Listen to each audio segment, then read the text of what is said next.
mucho daño en la máquina, ¿no? Y la vida útil, la correa tiene 25.000 horas y la cadena tiene de 10 a 16.000 horas aproximadamente, ¿no? Tiene mayor vida útil la correa. Y así en la suciedad, en lo que es la suciedad, digamos, la correa no funciona. Barro, aceites, tierra, digamos, no funciona bien. En cambio, la cadena sí funciona. Después, en las velocidades, las correas a alta velocidad y funcionan bien a alta velocidad.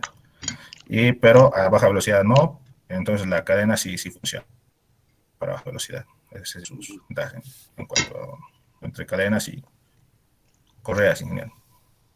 Bien, con los engranes. Con los engranes, bueno, primero es la distancia que transmite, ¿no? Distancia entre centros, por ejemplo, para un engrane es limitada, tiene que ser pequeña la distancia entre dos ejes que va a transmitir, porque el tamaño del engrane sería demasiado, ¿no? Entonces, uno es la distancia. Otro es la vida útil. El engrane asumimos que tiene una vida útil infinita, ¿no? En cambio, esta correa es limitada. Luego, las velocidades. La correa, como dije, a bajas velocidades no funciona. El engrane funciona a las tres tipos de velocidades, ¿no? Baja, media, alta. Dependiendo. Luego, lubricación, pues no necesita lubricación. La correa necesita lubricación, el engrane sí necesita lubricación, ¿no? Y la forma de fabricar igual. La facilidad de fabricarse, en cuanto a las correas, digamos, es más sencillo que de un engrane, ¿no? Un engrane es mucho más complicado. ¿El coste? ¿Cuál Eso es el coste? sería alguna de las. El costo, igual, el costo son más baratas. Son más baratas que los engranes. Son más baratas. El engrane es más costoso igual. Marcelo, ¿cómo se clasifican las correas? Ya, ¿cómo se clasifican? Tenemos las planas, las trapezoidales, las multi-B, las dentadas o síncronas, las redondas, las doble B o trapezoidal y las eslabonadas. Ya. Empezaremos de las planas. Ventajas, desventajas, uso. Ya, ventajas. Funcionan a altas velocidades porque no sufren mucho de fatiga, ¿no? No tienen ese sufrimiento. Después, pueden ser a largas distancias, ¿no? Porque son de longitud abierta. La relación de transmisión es muy alta, 20-1. ¿Por qué? ¿Por qué? Como dije, es porque sufren menos fatiga y No. porque el ancho B, diré, porque es para diámetros pequeños y como es para diámetros pequeños lo puede compensar con su ancho, ¿no? Que aumenta el área de tracción. ¿Por qué es para diámetros pequeños? Porque es más, o sea, su altura es más pequeña y es más flexible. Y si su altura es más pequeña, ¿qué disminuye? Su altura es más pequeña, disminuye lo que es el área de tracción, no puede aguantar mucha tracción. No aguanta el área de tracción. ¿Qué tiene que ver la altura con área de Perdón, pero no, lo que disminuye sería la fatiga. Si su altura no es muy pequeña, disminuye la fatiga. ¿Por qué disminuye la fatiga? Porque no tiene, como su altura es muy pequeña, tiene menor área y cuando pasa de tracción a compresión. ¿Qué tiene que ver el área con la fatiga? Es por la zona de tracción, ingeniero. ¿Qué tiene que ver eso con la fatiga? Porque la fatiga, hay fatiga cuando existe tensiones alternativas, ¿no? Se da tus ojos. Ya. Hay fatiga cuando existe tensiones alternativas, ¿no? Tracción y compresión. ¿Y por qué hay eso? En una correa hay cuando en la parte interna, cuando está entre la distancia entre las poleas, está traccionada y cuando entra a la polea se comienza a comprimir, ¿no? ¿Y cómo es esa tensión de compresión? ¿Cómo hallo la tensión de compresión? Cierra tus ojos. Cierra tus ojos. Estoy ayudando, ingeniero. No, estás mirando. Ya. ¿Cómo hallo esta Tensión. Ya. Podemos tomar, ¿cómo sería esto? Demuéstrame Es que hay que, fatiga. Hasta ahora no me has demostrado. sí, no, no, Estoy ¿no? tratando de orientar para que me demuestre. Sí, sí, ingeniero, no, ya. No has estudiado bien, ¿no? Esta parte de la tracción me he olvidado. No, Los nervios, ingeniero, tanto tiempo no he no, dado qué ya nervios. examen. Qué nervios. En Sí, rodamiento no te has puesto nervioso. Ya, chao, ahí nomás. vamos a ver, ¿no? Ya, vamos a otro. Sí, gracias, ingeniero. Ya. Ok. Otro serían PDFs. Sí, que vamos a ver. Su trabajo. Chavetas tenemos que defender primero. ¿Qué? Chavetas vamos a defender primero. Pero para Chávez tienes que presentar tu teléfono. Sí, ya le enviamos, sí. ¿Dónde está? Joder, ¿dónde está? En el WhatsApp, sí. Ya, ¿dónde está? Chavetas, tóxicos. No, en GP, enseguida le voy a volver a enviar, debe estar abajo. Ya la habíamos enviado antes, ya.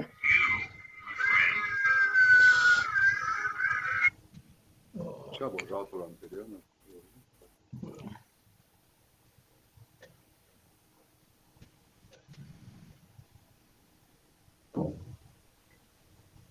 Bueno, estén dando estos. Ya, enseguida le envío. Ya, dale. ¿Quién son?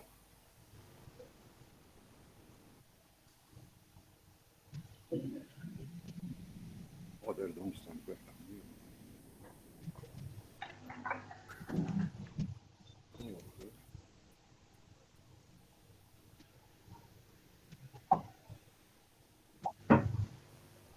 Ah, dale. ¿Cuántos son? Son 6. 6, sí. Ya, ¿dónde están? A ver. 1, 2, 3, 4, 5. Falta uno. Allá abajo está. Gary, voy. 3, 4, 5. Abajo está. Del 5 abajo. Aquí, Gary. 1, 2, 3, 4, 5. Ahí ya. Sí. Ya, dale, Zomer. Chávez. Inge, dígame. Chávez. Chávez. Función, Ya. ¿para qué sirve?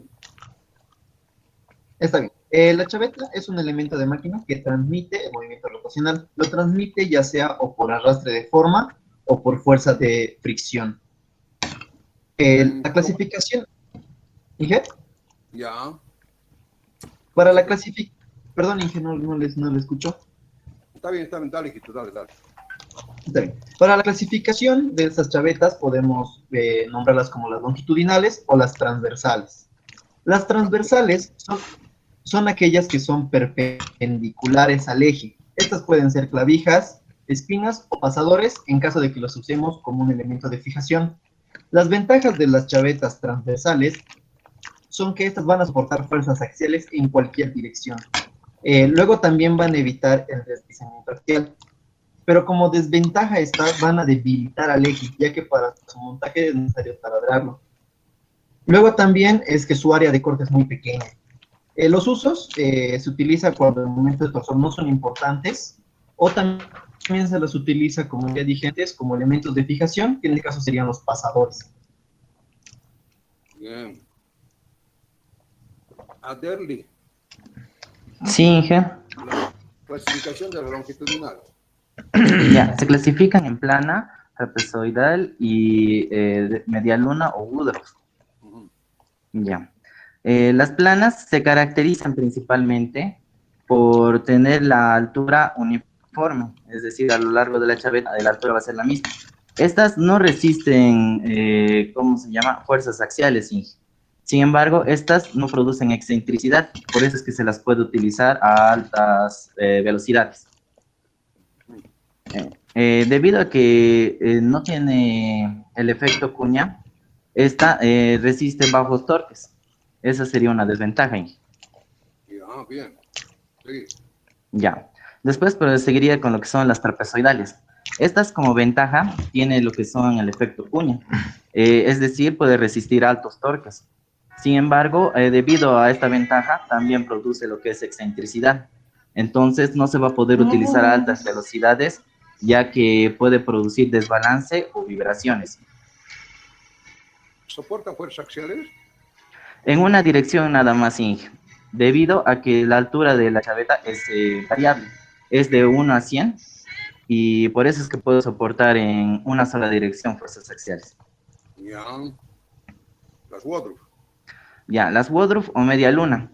Estas se caracterizan principalmente por lo que son fáciles de montar y desmontar. Como tienen una forma de media luna, usted mismo nos explicó que con un golpecito de un lado resbala y sale hacia el otro lado. Estas se utilizan en ejes largos con chavetas en el medio. Bien. Jairo, Sí, ingeniero. ¿qué datos tienes y cómo se dimensiona? Una chaveta longitudinal, ingeniero. Ujú. Dale, lo que necesitamos es la potencia, las revoluciones por minuto, el diámetro y datos del material. Sabemos que los cojinetes van a fallar por aplastamiento o por corte, entonces hay que dimensionar estos dos. ¿Vale? Lo primero que vamos a hacer es encontrar la fuerza. ¿El material quién te va a dar?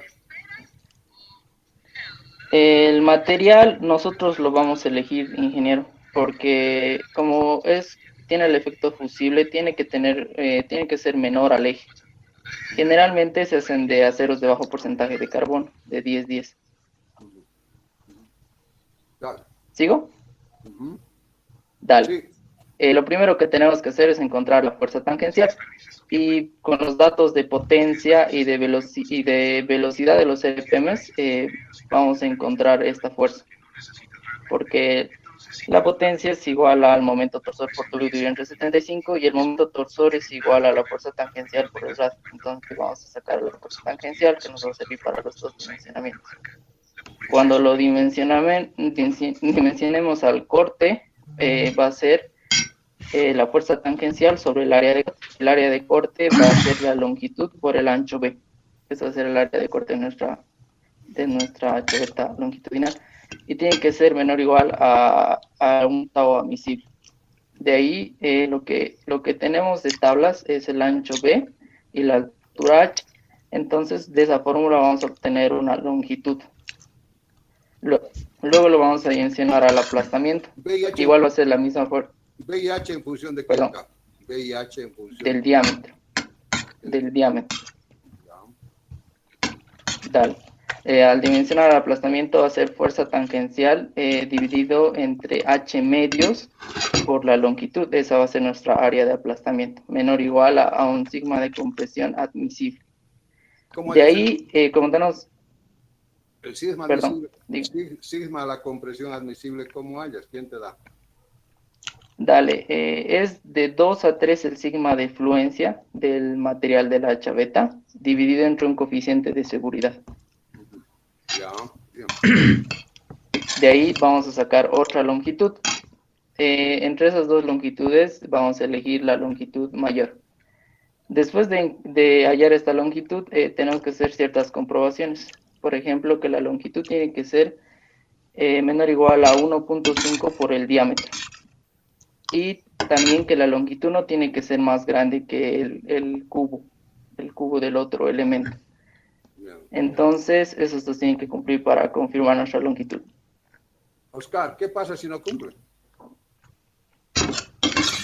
Ya, si no cumple, debería usar dos chavetas desfasadas a 180 grados ¿Por qué? para evitar el desbalanceo de cargas, ¿no? Por eso es a 180 grados. Ya. No da. Si no da, tres chavetas a 120 grados. No da. Y si aún no da, uso ejes nervados o árboles nervados. Douglas. Douglas.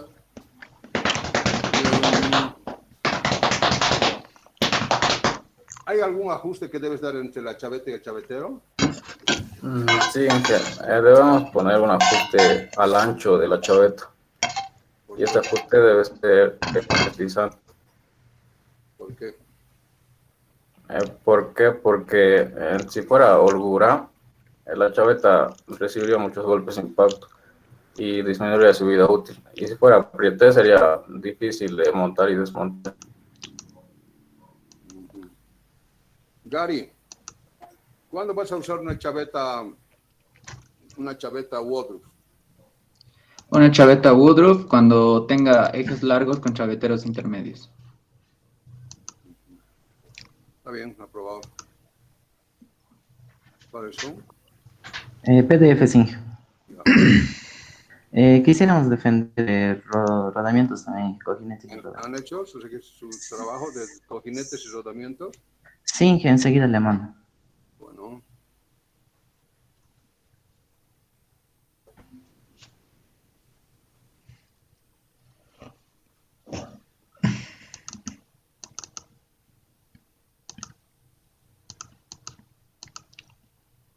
Puta madre.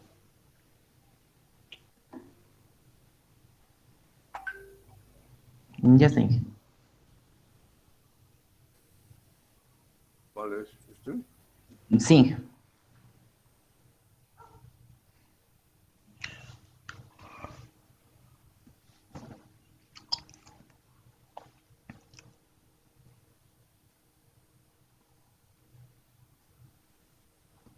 Hasta eso, Gary. Gary, cerra tus ojos. Gary, ¿qué datos tenías para dimensionar el cojinete? Para dimensionar el cojinete tenía lo que era la carga radial. ¿Cuánto era? Mi carga radial era de... ¿Cuánto era? Peine, caray. Solamente ha hecho el runner. Tú no has hecho nada.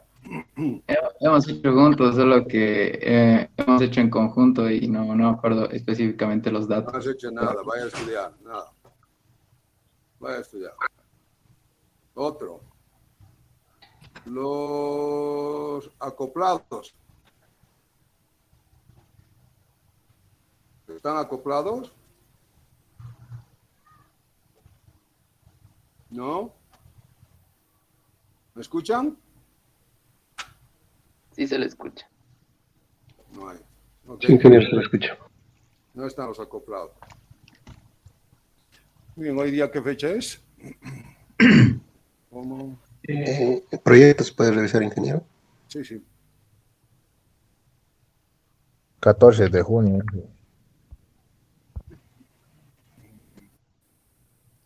Ingeniero, un grupo más le faltaba. Ya no tengo tiempo, hijito. Tengo que revisar proyectos. Hoy es 14, Inge. 14:06.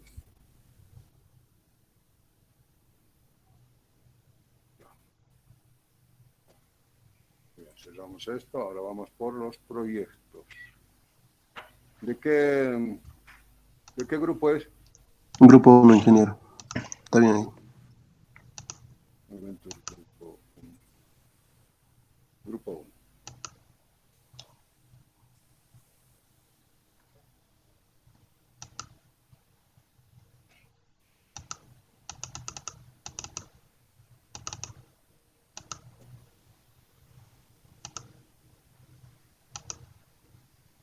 ¿Cuál es? Alejandro.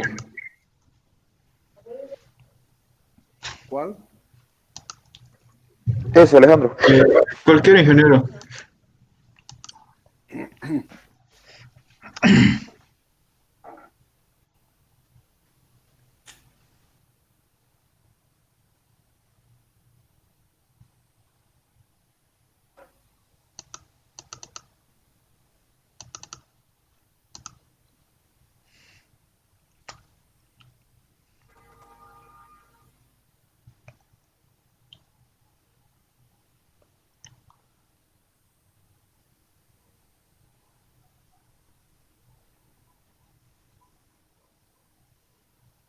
No quiere cargar.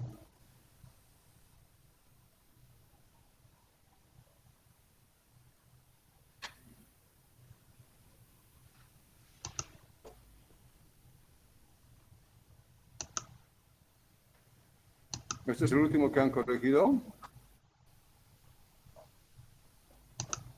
Hola. Sí, ingeniero.